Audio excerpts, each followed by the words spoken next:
ఇద్దరు లేచారా ఇంకా లేదా? లేవండి లేవండి. తమ్ముడు అంపిలుస్తుందిలే. ఇంకా మంచాలు పట్టి నిలుస్తున్నావా? లే అమ్మా వెళ్ళి మొహాలు కడుకోండి పడి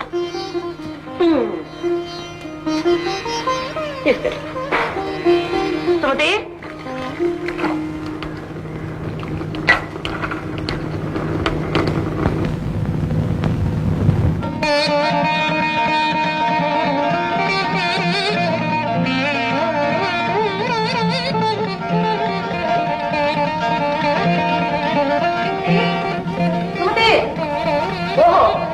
ఇంకా పొలా దగ్గర నుంచి రాలేదు కావాలి.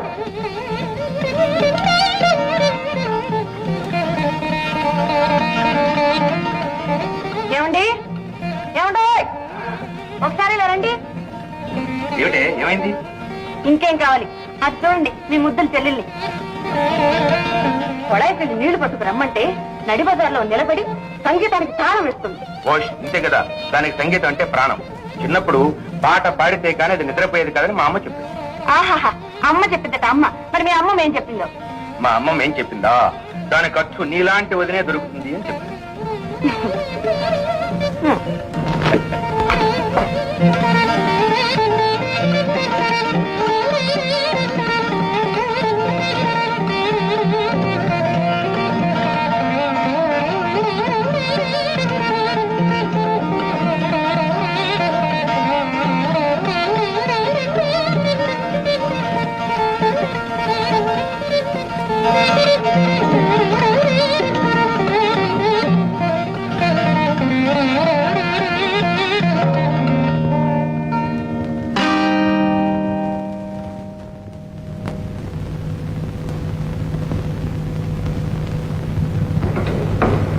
వదినా వదినా ఏమమ్మ మరదలా?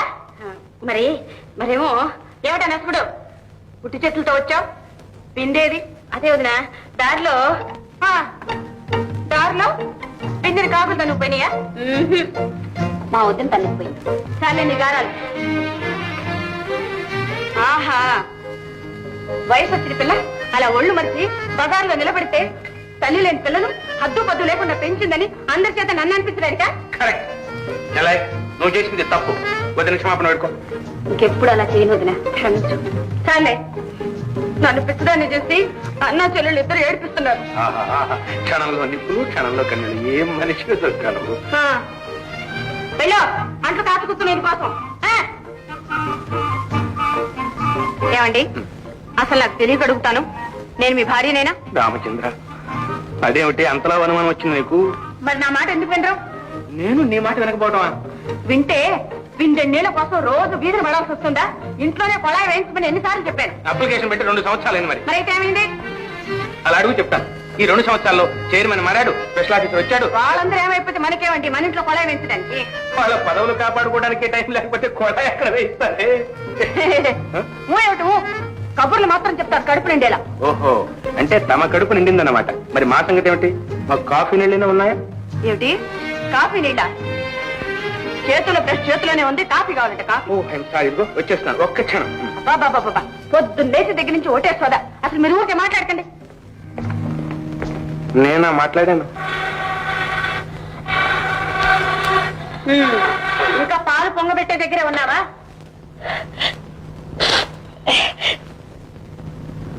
ఎందుకు మా కన్నీళ్ళు? లేదుదినా, పచ్చి కట్టెలు మండడం లేదు.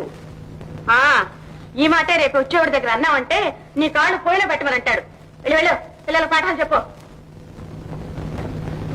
ఏం పిల్లో ఏమిటో, ఒక్క పని చేత కాదు.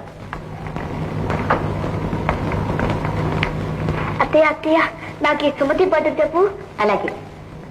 రూప సుందరుడే నీకు రూపియేని, భోగి అయినను కడు దీర్ఘ రోగియేని, దురితుడైనను పావన చరితుడైన, భద్రు సంసేవ పడతికి పరమ పదము.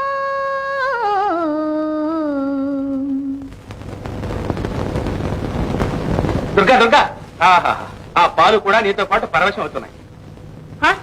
అయ్యో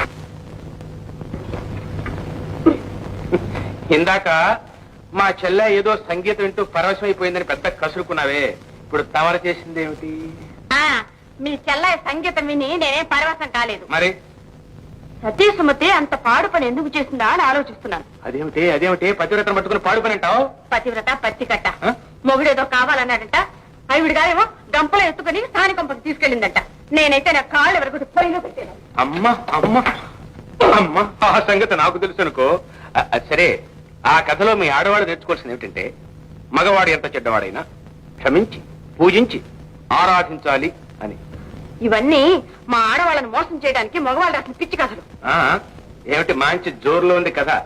ఈ మధ్య మహిళా సమాజంలో ఏమైనా చేరావా? మహిళా సమాజమా మట్టే తిన్నదారకపోతే సరి. సరే, నాకు ఆఫీస్ టైం అయింది, నేను వస్తాను. వెళ్ళండి. ఏమిటా సగిలింపు? ఏం లేదు, వస్తా. పదండి.